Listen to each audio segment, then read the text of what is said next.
Today we've got a story of a best friend's absolutely crazy mom. We'll get into that in a bit, but first, I'll sue you for almost killing my son. A lot of you enjoyed my previous pest control story, entitled Mother Tries to Steal My Job Van. As I explained in that story, I come across and meet a lot of different people in my job. Some nice, some rude, and some, as you'll see in this story, really dumb people. If it wasn't obvious by now, I work with pest control, one of the best jobs I've ever had. One early day last summer, I had to go to a town 1 hour away to kill a wasp nest. As per protocol, I call the customer, Karen, 30 minutes before arrival to ensure that they're home and have time to put on some clothes or whatnot. My call goes after a while to voicemail, where I inform her that I'll be there in 30 minutes. I keep driving, and as per protocol, I try to phone her again when I'm 15, 10, and 5 minutes away. For my company to legitimize a no-show on the customer's part, we also have to go and knock on the door, even though 9 out of 10 times no one's home if they don't answer their phones. But when I got there and knocked, I was greeted by Karen. Now, in my past story about a Karen, I explained that she had obvious Karen look and even the same hairstyle, but this time I was greeted by a really large woman who resembled more of Honey Boo Boo's mom. "Who are you and what do you want?" she almost shouted, even though we stood barely 2 meters apart. "I'm from pest control. I have a report about a wasp problem on your back porch," I say, trying not to gag from the odor seeping out from Karen's house. "Why didn't you call beforehand? That's awfully rude," she exclaims, showing her green-brown teeth. "I did, see here," I say and show her the phone. She said, "Impossible, I didn't hear my phone ring." "Oh well, since you're here now, go on with it." I nod as she closes the door, quite thankful not having to go through the house. I gear up with my suit, spray, and puffer full of Ficam, a poisonous type of flower that also dries out your body, and head for the back. Backside of the house is even more dirtier than the front side, with huge piles of broken and old toys spread around the yard. But after a bit of professional-looking parkour and maneuvering, I get to the porch. Right on a pillar is a huge nest. I just spray it down and then insert the tip of my puffer and spray in some Ficam. Textbook. I maneuver myself back to the front of the house and ring the bell again. This time I don't have time to take a step back. Karen was probably watching me through every single window, which pushed backwards when she violently threw up the door. "I'm all done now. Here's a receipt for all the chemicals I used in case any of your children or yourself should get sick. Also, please note that it'll take 1 to 2 days before they're all dead, since it's a slow-acting poison," I inform.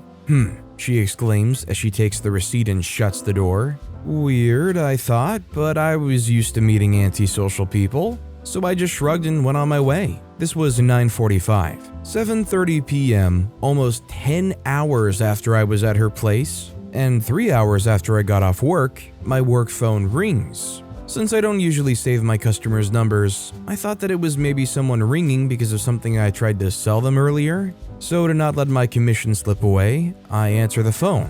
"Hello and welcome to X Pest Control. My name is OP. How can I help you?"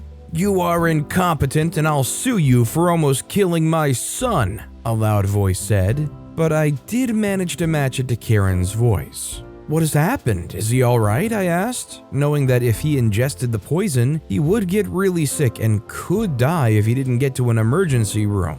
"You said that the wasps were gone. They weren't," she snarked. "What?" I say, confused and a bit pissed. "I told you that the poison takes 1 to 2 days before everything is dead." "No, you didn't. So I sent my 9-year-old son to remove the nest. He got stung 14 times because of you," she shouted, almost deafening me. "Look, ma'am, I informed you to leave it alone for 2 days, and even if I forgot, it says the exact same thing on the receipt that I handed you." "No, it doesn't." "Yes, it does. Go have a look." "I'm holding it now, and I don't..." It goes quiet. Then just a beep to indicate that the phone call has disconnected. We didn't hear any more from her, and I never got a summons for court either. Shame. Let's be real, she was never going to take this to court. Somebody in that condition does not have the mental focus and fortitude to actually get things to court. If anything, maybe this was just her really bad plan to try and get this all refunded for free. Also, hi, I'm Steven, and if you can't get enough of hearing about these entitled parents, why not hit those like and subscribe buttons down below? That said, our next story is entitled Mother Tried to Reduce My Pay for Attempting to Seduce Her Husband. I started babysitting in my family's church growing up. Between ages 12 to 16, I babysit for over 30 families, and I was highly requested in that community. I knew everyone, and I attended that church since I was 4. Everyone knew me. I knew everyone. Very tight-knit. So I babysit for a family we'll call the Smiths. I knew the Smith family since I was 10, and they had children that were younger than me. I helped these kids for children's mass. I knew the family and we were kind of close because I was one of the kids' helpers in a class unit. Plus, we all knew each other from the church and school. Now, I'm 13-ish when this happened. I babysat for this family, the Smiths, and it was going good. They had a pool in their backyard, and the dad had told me to pack a bathing suit. He said, "The kids will probably beg you to swim with them if you don't mind, but you don't have to." So I babysat these kids for about 5 hours, 1 to 5, and 4 hours in, the husband came home to take a work call, and then he would help with the kids and my parents would take me home. 20 minutes before the dad gets home, the kids want to swim. I agree and we all get ready. I had chosen a normal bathing suit for a 13-year-old, but I had a larger chest than others my age and the mom of these kids. Now the dad comes home and asks if things are all good. I tell him yes, and he tells me he'll find us when he's done with his work call. It's about 5 and he comes out and asks to take another call. He asks to take a picture to send to his wife to let her know I'll watch the kids for longer since he had another call. TLDR, all went well till the wife shows up.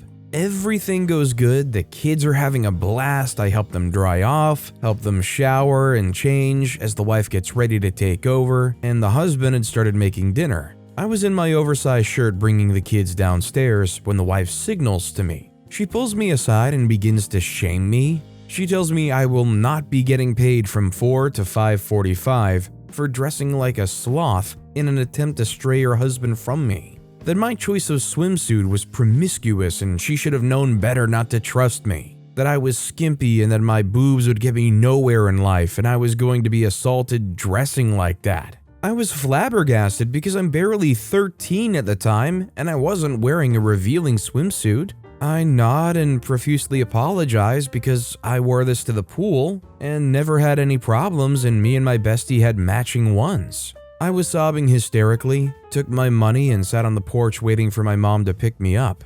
I hear yelling inside. Dad comes out and gives me $50 and goes back to yelling at his wife inside the house. TLDR, they filed for divorce because she was having an affair with another guy. She later revealed this information to another family I babysat for, and they told me that the wife was insecure about her chest. Dad was not a predator and his kids are doing great. Honestly, beyond the fact that it was just clear projection going on here, I think there's some serious concern that she thought for some reason that her husband would go after a 13-year-old. Like, I understand insecurity and projection blinding people, but that badly? Our next story is it bad for asking my father why he's not applying himself? My father, 48-year-old male, has been a fairly successful man in the past. And due to circumstances such as divorce and other financial related issues from 15 plus years ago, has had issues finding employment. I, 21-year-old male, am conscious of this fact and always try to be as empathetic as possible when talking to him about this.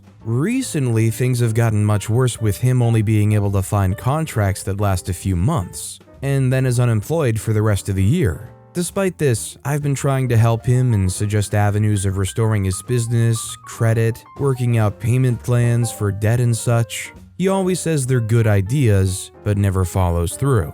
2 weeks ago, we got into a discussion about me taking on his regular house duties like cooking and taking over more cleaning duties so that he can apply to more jobs. And he was doing great for the first 2 to 3 days. After that, he slowed down and is now barely applying for jobs from what I can see, and spending all his time either outside or on social media scrolling. As well as this, he's more concerned with the state of the lawn than he is with finding employment. Things financially are not in the best spot, and more than likely he'll be struggling to pay bills and afford basic things in a month or so. In light of this, I've been checking in on him every few days and most recently asked why he's not sitting down at his computer and sending out resumes left and right. He tells me that he's outside chatting with people, then when he shows me his LinkedIn, his last message is from a week before. I feel as though he could easily find something within the next few weeks if he applied himself 100% and spent at least a few hours a day customizing resumes and connecting with people. In our last conversation, he said it's emotionally draining for him when I talk to him about these things and says that I'm being a detriment more than I'm being of help. My thought process is that I'm trying to get him to realize that the way he's going about it will more than likely land him in the same spot as before. My problem is my father is the type of person that will say one thing and then not follow through, and has made many promises to my sister about helping her with tuition and a car and many other things, which is the reason I've been pushing on these points so much the past few weeks. This has more or less been a pattern of behavior for the past 2 years. And as much as I feel bad for him at times, it feels like a lot of issues stem from avoidance of the problem. And a lot of the time, he puts his circumstances on other outside factors rather than focusing on what he can do. Obviously, I understand that these things have happened in his life and are discouraging and something he has to carry with him every day, but I feel as though for his family and himself, he should be working hard despite these things to not fall deeper into poverty. In contrast, my mother works extremely hard and barely can make ends meet, whereas my father is able to make good money quickly but doesn't have stable employment, which I believe is due to him not applying himself 100% or laziness. The last thing he said was the way I can help is by doing more picking up more things he does around the house. And I asked him if I do this, will you sit down for a couple hours a day and apply? And he said that help shouldn't be based on stipulations, which I do agree with to a certain extent, but I feel as though even if I keep doing what I am doing or don't, it has no effect on his motivation to find a job. My father never takes accountability for his actions not matching his words, and it seems like there's always an excuse. What should I do, Reddit? Do I give up on trying to get him to follow through? I'm honestly not sure because I've tried so much, and at this point it's starting to affect me and my motivation. He's not receptive at all to what I'm saying and is completely dismissing it and turning it back on me. I'm starting to feel like I need to leave because things will not change. I definitely think there is at some point a cutoff point where it's like this person clearly just does not want to change. You can't live your life pushing somebody else along the entire time. If they don't want it, you can't force them to. It might suck and it might make you sad that they essentially have given up, but at some point you either give up on trying to push them or you just keep on babysitting this person and praying that at some point they finally wake up. Our next story is how my wife ruined her mom's Mother Day by treating her like a mom. My mother-in-law is an annoying person to say in the nicest way. She has extremely low self-worth and she compensates that by forcing the world to go around her. As family who interact with her regularly, we're forced to treat her like a queen every day, every minute. If we don't, then there will be drama. All the way from pouting, going to her room, fainting, leaving the house, to full-blown breakdown, including saying, "Why should I live on this planet anymore if no one cares about me?" Yeah, to see an old lady say she'll end things just because we don't give her a few minutes of attention is a bizarre thing to witness. So it's exhausting to be around her, but what else can my wife and sister-in-law do? She's their mom and they both try the darn best to make her feel special. But they'd also like to interact with her as their mom too, not just as some out-of-touch royalty. They'd like to crack jokes, chat about general things, and share their problems. Not having to be constantly worried what statement might tick her off. When they were kids in her orbit, things were fine as she controlled them and that made her feel she's the center of attention. Now they're married, have family of their own, and that she's not the anchor of the family, she has started becoming more and more demanding that we perform some elaborate rituals to make her feel special. That is extremely exhausting. So to the actual event itself, mother-in-law and father-in-law have traveled to our country and are staying with us for a short time to help us with kids, as we all live halfway across the globe. My wife planned an elaborate Mother's Day event centered around mother-in-law, even though she herself is a mom too. One that included lunch in a popular ethnic cuisine restaurant. By the way, had she not planned it herself, there would be a snarky comment at the end of the day saying, "Seems you don't care about your mom enough to plan something for me." I was waiting the whole day for you to do something. Anyway, morning went uneventful as we'd been pampering the grown-up toddler and mother-in-law was quite jubilant. We go to the restaurant and I and our elder one go in to set up the table as my wife is bringing the others, mother-in-law, father-in-law, and our little one, in. My 2-year-old, the real toddler, decides to throw a tantrum for toddler reasons. But then mother-in-law sees this beautiful garden in front of the restaurant and wants my wife to take her a pic. Mother-in-law doesn't care about anything and forces my wife to take several pics as my wife is holding a crying, fussing, and kicking toddler on her hip. Having basked in the glory of being in the center of attention, mother-in-law is satisfied enough. They all come in. My wife is ticked from the events, but tries her best to be cheerful. Waiter comes in to take the order, and right then, mother-in-law decides to go to the restroom. My wife asks her to order before going, as kids will get hangry if we wait for long. Big mistake. My wife did as she was asked in a normal tone, a regular conversational tone instead of a pleading or pleasing pampering tone. How dare we order her royalty on what to do? That was strike one. As me and my wife are looking at the bazillion choices and trying to order for our kids, ourselves, spice level, etc., we got absorbed into ordering without paying attention to the most important person. Mother-in-law wasn't the center of attention for 2 full minutes. How dare we? That's strike 2.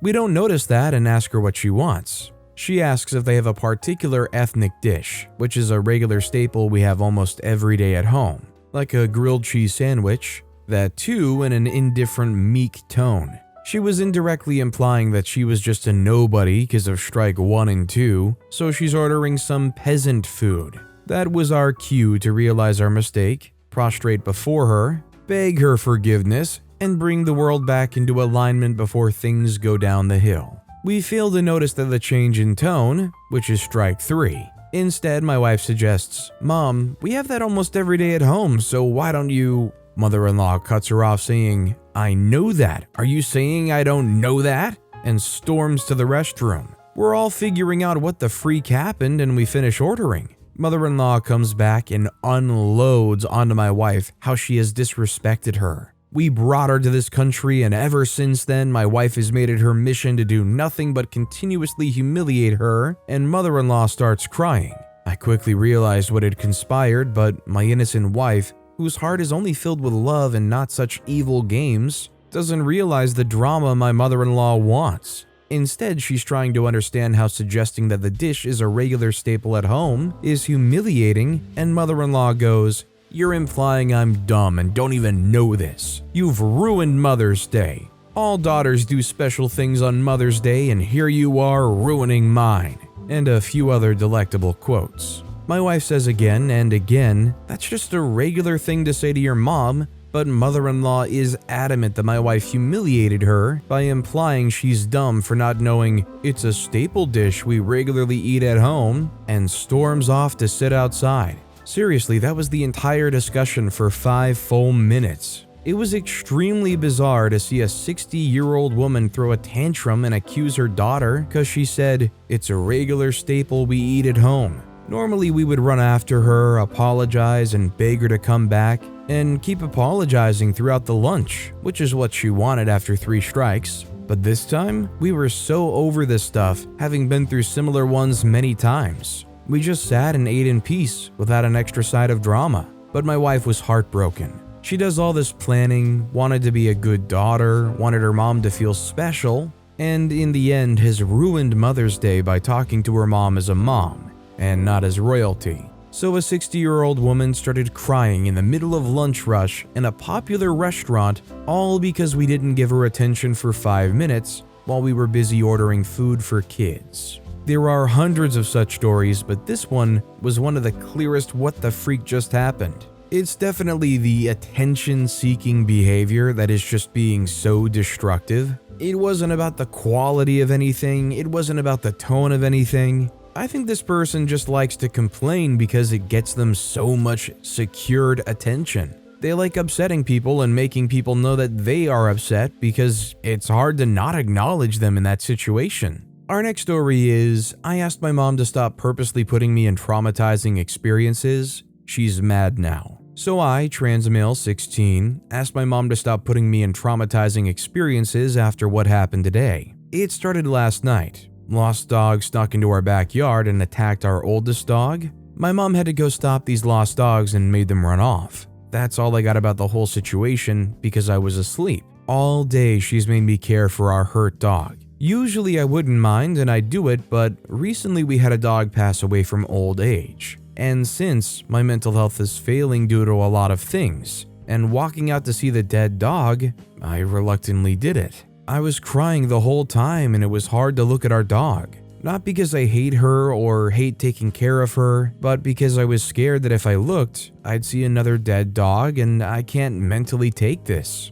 I recently got out of a mental hospital. She saw me after I cried from bathing her and she said that I shouldn't cry because she's in worse pain from stopping the fight than me seeing the dog injured. I'll admit, I cried more after I went into our room. She keeps doing this to me. Every time anything happens, I end up having to witness it and help it. So much of this has hurt me and made me end up in the mental hospital 2 times this year. I'll give some examples of this before people start saying I'm being overdramatic. Example 1, my uncle who was in jail for child abuse was released because my parents paid for it. He then lived with us for around 5 years. Around those years, he's threatened me, thrown stuff at me, leaving huge messes for me, and at the end, choked me. Every time I'd warn her about him, I'd get, "There's nothing we can do about it, he was a lot worse in our childhood," or she would complain about it. I ended up getting choked and spat on by him, causing him to finally get kicked out.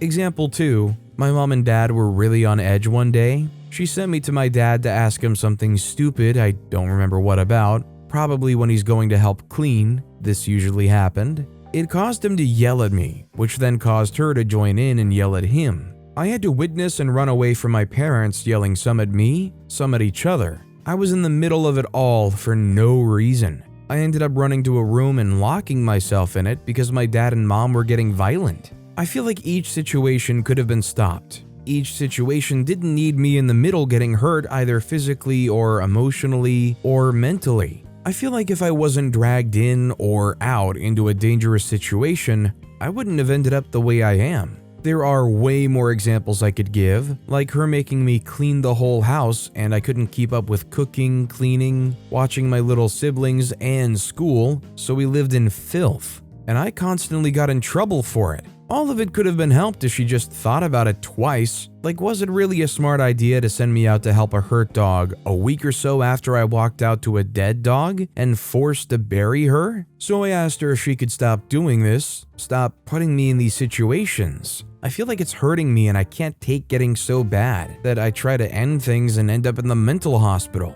She just got mad, said I'm so disrespectful, etc., the usual, and that she had it worse and is not talking to me now. Like, she says I can open up to her, and when I do try, when I express how I feel, and that some things I mentally can't take, it's that I'm in the wrong, I'm the bad person, I'm getting the quiet shoulder. And then she's so surprised when I don't want to talk to her, and I'm on my phone constantly, and won't let her know when I'm so depressed. It's honestly a cycle I can't wait leaving once I get enough money to leave and ghost her. OP's definitely stated the obvious that this is not a healthy living situation for them. I just hope OP can focus on that goal they listed at the end and stick to it and get out of there. Our next story is Best Pal's absolutely crazy mom. I woke up to a text from one of my best pal's mom this morning. Something along the lines of, "Stop hanging out with my son because you guys are staying out too late." College students during summer were both 23, and he's waking up at 3 p.m. every day and not getting enough done. Some context, he took a month off work to move houses and I went and helped, just after I returned back to my home city after my recent semester at school abroad. Me and a couple of other mutual friends of his helped move all the furniture and their personal belongings into a U-Haul truck to help them move. Long story short, we worked 8-hour-plus days helping them move, because his mom wanted literally everything moved, including the closet doors and curtains and washer, dryer, and fridge, and they had a million bags and random furniture. After those long days of work, we would hang out at night, go for a smoke, and talk and just vibe. And after he finished moving, we'd occasionally meet up late at night after our duties were finished and go for a walk and smoke. Thing is, some days we would return at 2 to 3 a.m., but it was summer vacation, and we didn't plan on letting this continue for anything longer than another week at most, as his hiatus from work would end and I would go about my endeavors. I looked at those 2 weeks as my post-semester break period where I just did whatever I wanted. And instead of drinking or going to parties, we just hung out and had good, genuine conversations and listened to music. But it was late into the night, as I mentioned earlier. So today I woke up to his mom texting me, accusing me of influencing him to stay out late and going to parties, which we didn't, and being a degenerate essentially, and that if I didn't stop bothering him, she'd find my mom and try to end our friendship. Now, for some more context, she's a single mom and she's also mentally very volatile from my experience and his stories of her that he tells me. She's not afraid to be selfish and greedy towards everyone except her and her family, basically using any manipulation tactic to get her way. And if she doesn't, she freaks the heck out. Basically, this is the part that gets spicy. It was when I responded telling her that we weren't going to parties, instead going for walks and hanging out alone as good friends, just having conversations and catching up. I also told her, maybe I was too brutally honest, that her accusing me of doing bad things to her son is very disrespectful and not my problem. I also told her that she should respect her son enough to act like an adult and have his priorities straight, which my friend does for the most part. He was taking a break for freak's sakes. His mom just wants an unrealistic, perfectionist lifestyle and demands him to do crazy stuff. I ended the message by telling her to be more respectful and not send such messages to me with false accusations and threats. This made her flip out. She basically went on a rant about how I'm a terrible human with ill manners and how children should obey their parents no matter what, etc., and that she would call and report to the police on me if I texted him or called again, telling me to feel shame for talking to her like that. I consulted to my girlfriend after the fact, and she said I could have been a bit nicer in the way I delivered that message, like not been so brutally honest and blunt, but I told her what type of person his mom is like and my girlfriend understood. I'm a very kind and empathetic person to all my friends and family, but I cannot stand disrespectful people that fail to consider anything or anyone outside of their little delusional reality. I didn't attack, but simply state the truth. The question I have for you guys is, did I do something wrong? What does this speak about her character? I want an analysis of the situation and how I should go about it like a mature adult. That's all. Thank you. Honestly, I think OP handled everything pretty well here. OP's saying it how it is. They're not being rude, they're not name calling. And plus, OP doesn't really have to directly interact with the crazy mom. So sending those texts saying exactly how it is and nothing more, that's perfectly fine. This next story is, my parents cost me money. I own a wedding venue. It's a heritage listed homestead. It's quite beautiful and it's easy to get great photos here. I've also allowed 3 of my cousins to have their weddings here for mates rates prices. So my parents believed that my younger brother was having his wedding here too. However, my brother's new wife wanted to get married at the same place where her parents got married 4 hours away. My parents, who were not invited to the wedding, showed up in my venue and made a huge scene at another lovely couple's wedding. I wasn't there, I was my brother's best man. I left on Friday and came back on Tuesday to this BS. I was so horrified by what they had done, I gave back the couple half of what they paid. Luckily, the couple was so sweet about the whole thing. Now I'm wondering if I can sue. I'm definitely not sure if you can sue. I mean, they went and messed with your business. I'd say they probably trespassed as well. Is there such a thing you can even sue for in this situation? I'd be curious. But with that being said, that's all the time we have for today. Now, if you want to hear another absolutely crazy entitled parent story, check out that video on the left. Or if you missed my latest video, check out that video on the right. That said, I'll see you all next time with some more stories.